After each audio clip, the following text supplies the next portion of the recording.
Hey everybody, Dr. Dan here, and this week we are looking at government regulation, and in particular, we're looking at antitrust laws. But there's a lot to it. So this is week 8, and you'll be reading chapter 7 of the online text, and you'll notice that chapter 7 of the online text is only about a page and a half, and the reason for that is you have another big reading to do from a book called An Empire of Wealth, and the reading is going to talk about Andrew Carnegie and John D. Rockefeller. So Carnegie Steel and Standard Oil, and it's an interesting read because it kind of tells you how unfettered capitalism really takes off in the second part of the 1800s. So, with steel being monopolized by Carnegie and oil, and actually oil refining being monopolized by John D. Rockefeller, I think it gives you a good basis to know what's going on and to understand why the Clayton Act came along and the Sherman Act came along in the latter part of the 1800s, early part of the 1900s. So those two pieces of antitrust legislation were in place to prevent monopolies or trusts from forming. And so when you read the chapter from Empire of Wealth, you'll get a better understanding of just how big Carnegie and Rockefeller were.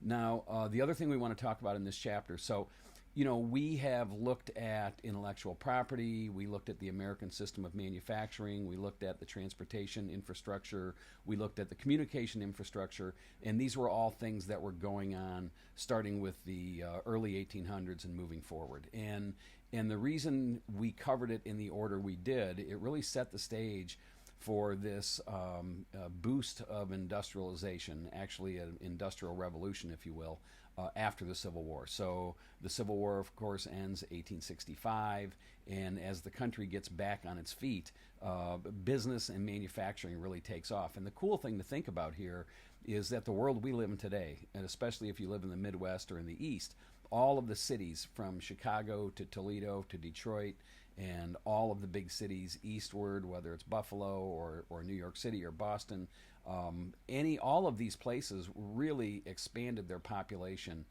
in a big way in the late 1800s. So what that means is the entire infrastructure had to be built. So think of bridges and skyscrapers and sewage systems and roads and streets and more railroads. And if you can imagine a country like the United States sort of being built from scratch, it really starts to happen in a more modern way in the late 1800s, early 1900s. And the reason I bring that up is just think about all the steel that was required. So just steel alone is something to think about, and I think you tie that thought in when you're reading about Carnegie in this week's reading. The other thing I want to mention is oil. So you're going to read about John D. Rockefeller and Standard Oil.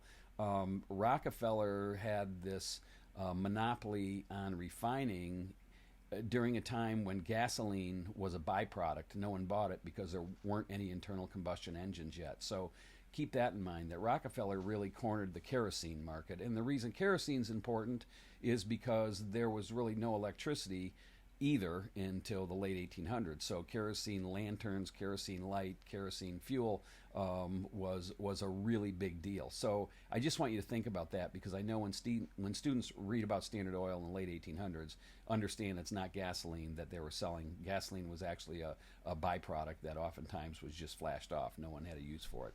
So there's that.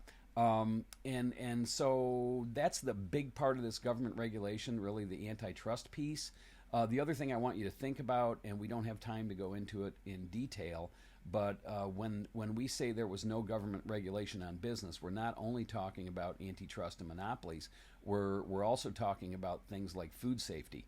So if you ever read the book The Jungle, famous book, it talks about the stockyards and the meatpacking industry in Chicago in the late 1800s and the disgusting and dirty conditions that were taking place in the processing plants. So again, it's important to think about this notion of unfettered capitalism, or capitalism gone wild. And it's useful because even in today's arguments, if you look at politics in the U.S. and you look at Democrats and Republicans. Typically, conservative Republicans are for less business regulation, and Democrats are for more business regulation. And business regulation isn't meant to cast a heavy hand over business or slow down capitalism or restrict freedom of trade, but it's meant to keep people safe, make sure corporations aren't exploiting the environment, make sure that the food we eat is safe, and to make sure that one company can't get so big that the marketplace turns into something that's not competitive. So this notion of fair trade is really important. The other thing that's really important, so you have an assignment this week, and it's a biggie, and what I want you to do is I want you to think about corporations in the U.S. today, and I want you to formulate an argument of a corporation that you think is a monopoly. Now, if you wait for the last minute on this paper, you're not going to do well, because one of the things you need to do on this assignment is you need to look at the definitions of a monopoly as they were given to you, or as it was given to you in this week's reading. So I'm just going to read that really quick. A monopoly refers to when a company and its product offerings dominate one sector or industry. Monopolies can be considered an extreme result of free market capitalism in the absence of any restrictions or restraint. This is the important part here. A monopoly occurs when a single company becomes large enough to own all or nearly all of the market of goods, supplies, commodities, infrastructure, and assets. The reason this is really important is because what happens every semester with this assignment, a student will say Amazon's a monopoly or Facebook's a monopoly. Well, if you're going to say that, and you can if you want, you better be able to back it up. In other words, if you look at this definition, does Amazon, do they have a monopoly on the entire market of selling online? I would say they don't. So you need to consider that. And it's the same if you talk about Facebook. What market do they dominate? Communications? Do they really? Do they really dominate social media? Doesn't LinkedIn have a share?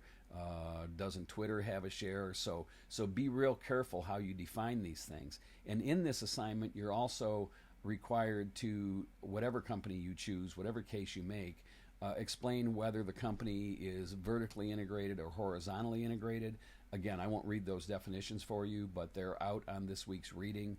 So make sure you look at those definitions and incorporate them into your argument. And I'm going to grade this paper pretty strict. In other words, absolutely follow the directions and do everything that's asked of you in the assignment directions. And also make sure that the company you pick is a U.S. company, because students over the years have picked companies that aren't U.S. companies, like Luxottica Eyewear, for example. So make sure it's a U.S.-based company, and make sure you follow the directions on the assignment. So that's it for today. I hope you're having a great week. Keep up the good work. Take care now. Bye-bye.